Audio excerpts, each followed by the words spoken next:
We'll see if he'll actually be around. But with that injury list, who for you is going to have the biggest impact from not being available? Who will Barcelona be missing the most at the start of this season? Pablo, let's start with you. In the past, I maybe would have said Araujo, but I think his level's dropped. I hope it comes back this season. And I'm guessing it'll be Christensen and Koulibaly as the centre-back pairing until he returns.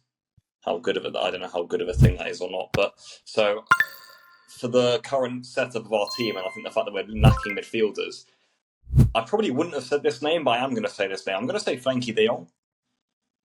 Because whilst I believe Xavi is a better player and has more impact for Barca, potentially same as Pedri, I think De Jong, if we're playing a double pivot, is huge, becomes huge for this season for Barca, when in previous seasons he maybe hasn't had a role. He definitely has a role now. I'm already thinking about lineups for Valencia, for the Gamper, for Athletic Club. The two I sort of only feel work are Casado and Bernal. That's not going to happen. I wouldn't play Gundogan in a double pivot. I don't think, actually. I also probably wouldn't play in number 10. So watch out for Gundogan this season. Even though we've got a German coach, by the way, watch out, because I don't know where he'll fit in. If he lacks that run off the mark a little bit and just lacks a bit of sharpness in his movement, watch out. But for that reason, I'm going to say De Jong, because I think we're lacking that profile big time at the moment. So I'm going to say Frenkie de Jong. Okay. Hugo, what about you? I'm also going to go with Frenkie de Jong. I think it makes the most sense having him next to someone like Casado would be for these first initial games. I think it make the more sense. But I think he's going to be a player that initially you would like him to start with someone like Flick. I think Frenkie de Jong is someone who needs a little bit of time and rhythm to get back into the rhythm of things. And yeah, I just think that right now we don't have a player that fits into that mold precisely. You know, I don't think Gavi convinces me there. I don't think Gundogan convinces me there. I think Frenkie is the one that makes sense at how he played his best football at Ajax. Like that's literally it. That's Frenkie in a nutshell. And yeah, I think that every time since Flick arrived, for instance, we've seen those pictures of Flick with Frenkie talking over in the in the medical rooms and stuff like that. So I think he's gonna be an important player regardless. We haven't been hearing a lot of rumors for Frenkie de Jong because I think that maybe Flick is the one who's pushing for him to stay because he's just gonna be an instrumental player for whatever Barcelona wants to achieve this season. Yeah. Good arguments, and I'd probably agree with both of you. For the sake of throwing in a curveball there, I'm going to say Gavi, and I'm going to say because of his versatility.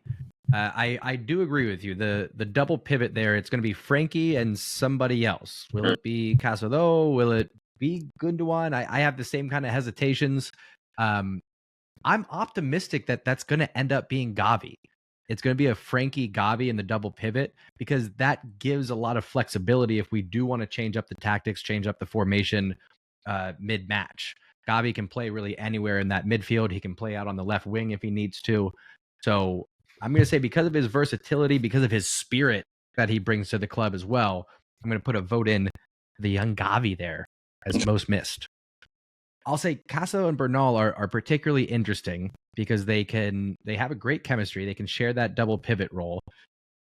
For me, even though they lack experience, it is an upgrade from Roberto and Romeu. If you just went apples to apples there, 2 midfielders in, 2 midfielders out, Casado and Bernal are an upgrade for me. But do you think they're ready for the big time? I guess is my question. What do you think, Buka? First of all, I really like them as a pair. I think as a pair, they work very, very nicely. I think that's precisely sort of what we need. I think mainly one of them is gonna be pushing for this move to the first team because we've seen that Flick sort of already introduces Casado as a first team player. Marc Bernal was still called up as one of those affiliates of Barça Athletic. But actually, I would be pushing for them to start for the next few games. I think it makes the most sense. You know, the duo, the sort of simply how they play together. They feed basically what one doesn't have, the other one does. And I think that's particularly what you want in sort of a partnership like this in a double pivot. The question is there room? I do not think with the many midfielders that we have, I do not know how they fit in. in terms of position and skill set, they would do. But the problem is that right now we have so many players that can fit into that player behind the striker. Literally, you have Dani Olmo, Pedri, even a Gavi, Gundogan, Fermin, even a Ferran Torres can play there. So there are so many players that can fit into that position that I do not know exactly how Flick is going to fit them all in. How is he going to give him playing time? What is going to be the sort of game plan that he has for those players? And that's why I think some of them are going to be pushed back to the double pivot positions, and that's where Casado and Bernal are not going to have space. Yeah. Pablo, what are you thinking? What are your expectations for Casado and Bernal? I completely agree with Borgard that I think if you look at the Barca lineup and you're putting in positions, you look at the 2 DMs and the number 10. And for number 10, we've got a list of players, and for the 2 DMs, we've got about 3. 2 of them are from La Masia, and one of them's injured. And that's the problem. You've got Gundogan, Pedri, Gavi, Fermin. Look, great. You can trial those in a double pivot if you want. Maybe some will work, some won't, but I think that's a worry, and that's why these 2 have got prominence, obviously. I think probably for a game away at Mestalla, at home to Athletic Club, that is a big stretch. That's a massive ask. I don't think Flick will do that. I think it's going to be Casado +1. We can't forget Bernal is still 17 as well. I know we've obviously Lamine has been 16 scoring goals against France, but age is sort of forgotten now in football. But a pairing of Casado and Bernal who've just sort of come out of nowhere. They haven't played a competitive game for Barca together. Casado's barely played for Barca. Bernal hasn't at all. I just think that's far-fetched, and I don't think we'll see that. Like I said, I imagine it'll be a Casado and Gundogan. Probably will work worse than what Casado and Bernal will. Hey, so maybe Flick does that for Valencia and then goes, crap, I need to readjust this. What I don't want is Christensen in midfield. I don't know about you guys. That's a no for me again, especially with Araujo injured. I think Christensen has to be like, with Koundé at right back, he has to be the guy at centre back this season. And I think even in the game against AC Milan, we put Christensen into midfield for the first half, and we were worse than we were against City and Real Madrid. So, look, I think they've got a really golden chance now. For me, we should still be in the market for a DM. We just heard all the Nico Williams stuff, but for me, we should still be in the market for a DM because there is a gaping hole there. I mean, clearly, look at us now. And this was one of the main things I wanted to talk about in this podcast is anyone going to mention this sort of problem we've got now? And we've got a lot of midfielders, but no DMs. So I think it's a golden chance for them. And I think we'll see both of them. Definitely Casado will start, I think, the first few league games. And let's see where he goes from there. Yeah. And there's 2 more players I want to get to before we talk lineups. But on that point, Pablo, I was really surprised that we signed Dani Olmo and didn't go for someone like a Zubimendi. To me, that's a player that would have balanced out our midfield significantly more than Dani Olmo. And that's not, I am happy to have Danny at the club. I think he's going to do great things. At the same time, I think it's adding more to positions where we already have a lot of strength. Yes. Hugo, you got thoughts on that? I think that maybe the thing is that we're looking at this from a very sort of pragmatic sort of way of Barcelona of old. Because when you actually do look at what Flick plays and what he has done before in Germany and what he has done let's remember he put is it him that he put Kai Havertz as a left wing back? I think it was maybe it was Nagelsmann. But either way, you look at Bayern Munich, for instance, the way that they play, and I think that it's not precisely, the double pivot was Thiago Alcantara and it was Goretzka. Like, it's a box-to-box and a deep line playmaker. It's not a proper CDM and somebody else, So when you actually do look at this, I think it makes more sense to know, like, maybe at Thiago, I could see someone like a Pedri, and Frank de Jong, you could say was a box-to-box, maybe a Gundogan sort of player. Oh no, they're less physical. But I think that maybe Flick will surprise us in the way that he's not going to play someone that defensively in that position. I think he's going to go, more guns blazing, more gun-ho. He's going to be looking for systematically sort of defend that way, pressure, get the ball back as soon as you can further up the pitch, rather than having, that sort of, what you call it, like, different lines of defense. You have the first CDM, then the next one, then the center back. I think that maybe when you look back at Bayern Munich, they were very open. Like, that team, like, even in the A2, let's remember that game for a second. The 8-2, Barcelona scored 2 goals on a counterattack because they were very open. And I think that's sort of the way that Hansi Flick is going to be looking to play, maybe with the squad that he has at the moment. So I wouldn't be surprised if we do not go for a DM. I think actually Barcelona won't go for a DM because that's sort of the approach that Hansi Flick has convinced the board to go for. So I don't think we're going to be seeing anybody coming in. And I think that Casado, the arrival of him mainly, I just really like him as a player. I think he's going to be that sort of player that Flick will want to mold. You know, that Xavi had his Lamine, he had his Cubarsí, he had his Fermin Lopez. I think Casado is going to be the guy that he's going to be bringing through. And I think he's going to be the mold for Flick. So I think that actually we're not going to go for CDM. I think we're going to be maybe winning games 4-2. So get accustomed. With those talking points out of the way, let's give our predictions for starting 11 for Valencia. This is coming up on Saturday. This is the first La Liga fixture to start us off. Buga, you want to go first? Should we just go like position by position, and we would just say let's the go name. line by line, right? So Yeah. everybody has Ter Stegen, right? Yeah. Okay, so Buga, give me your back four. My back four for the first game is, I'm going to go from left to right, Alejandro Valde, Andreas Christensen, Pau Cubarsí, and Jules Koundé. Okay. Pablo, I saw that reaction.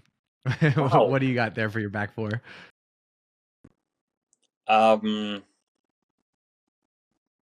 Balde, Inigo Martinez, Christensen, and Koundé.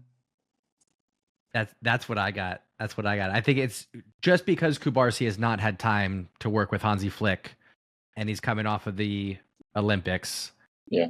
I don't know. I would like it. I would rather see Koundé, Cubarsí, Christensen, Balde. That's what I'd like to see.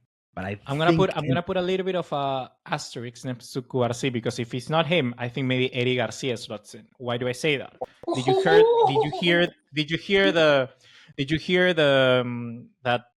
Gerard Romero had a talk with Eric Garcia on his live stream, and Eric Garcia said right away from the Olympics, one day and I'm back on Monday. I'm gonna be playing there. I like him. I already had talks with him. My feeling is good. I think that maybe he can stay, and I wouldn't be opposed to that. I like not Eric just Garcia. Eric Garcia, Langley as well. No, I think Lenglet's gone. I think he's gone. I think he may end up sticking around, you dudes. I think it's gonna happen. Now, I saying.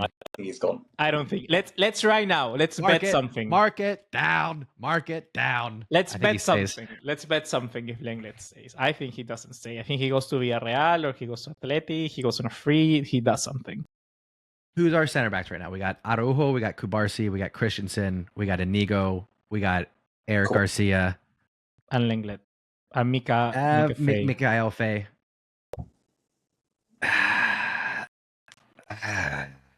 He's not staying, mate. He's not staying, dude.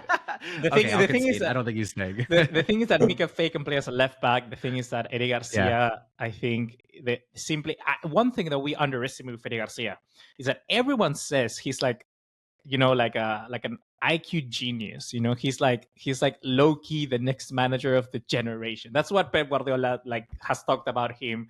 Everybody loves Eddie Garcia, so I think that is difficult to sort of get rid of. And after a good season with Girona, I think that I would like him to vouch him to stay over Inigo Martinez. That's okay. My center backs would be Christensen, Araujo, Koundé, Eddie Garcia, and Cubarsí. If Koundé plays as a right back. Okay. All right. Jump into midfield then. Pablo, you want to go first for this? Who's your double pivot? Assuming, right, we all in agreement we're going 4-2-3-1. Yeah. Okay. Who's your double pivots, Pablo? I'm going to stick with the theme of saying what I think the lineup will be. So I'm going to say Casado and Gundogan. I'm in the same boat as Pablo again. Mm-hmm. Buga, you got anything crazy? No, I think the next double pivot line is going to be Gundogan and Casado as well. Okay. Now that 3 across the midfield, kind of that attacking line, this is where it gets interesting. Lamine did not play against Milan, right? He was just taking No. a break. He's not injured, right? No. Okay, making sure I didn't miss anything. I'm going Lamine. Oof. I'm going Danny Olmo and Rafinha across that three there, and then I'll pause. What do you guys got? I have the same thing. Me too. I'm going to go with the same three. Okay, I have Lamine Yamal, Dani Olmo, and Rafinha. I wouldn't be surprised if Fermin Lopez starts. I wouldn't be surprised. Why do I say that? Because I think it's easy. If I'm a manager and I take a look at Fermin Lopez, I just take a look at a guy who has been MVP in the Olympics. And he's not gonna take like a rest that much. He said he's gonna be coming back for the Valencia game. Like, I think it's easy to just slot somebody in who's in that dynamic, you know. But once again, we have to see if Dani Olmo is the time that Hansi Flick has with him. We have to see how much of an impact in his priority list is he gonna make, because training with someone already for some few days, I don't know, it makes you a bit more. It puts you higher up on the list. Yeah, I'm with you there. Okay, I'm assuming we all got Lewandowski starting at the number 9 position. I don't think anybody's gonna risk their reputation on putting anybody else there for the first match of the season. But let me hit you with this: Lewandowski, over or under 20 goals this season? Over. Over. Wow. All I competition. love it. I was thinking just La Liga. Ooh. Yep. I was wondering, like, you guys answered that really fast. I was like, okay, that's clarifier. Just La Liga. Just La Liga. I'm going over. I don't care. I'm going under. Who do we think is going to be finishing top goal scorer? I think it's going to be Lewandowski this year. No. I think, of every club. Yeah, I think it's going to be Lewandowski this year. More than Mbappe. Yeah, because if you think about Real Madrid, they're going to be in the Messi, Neymar, Suarez boat, where like somebody's going to have to concede some goals there. You're going to have but to that share Messi that Suarez boat that didn't even care, bro, because it was like everybody ended with like 20 goals. Yeah, I don't think it's the same. I think it's more like BBC.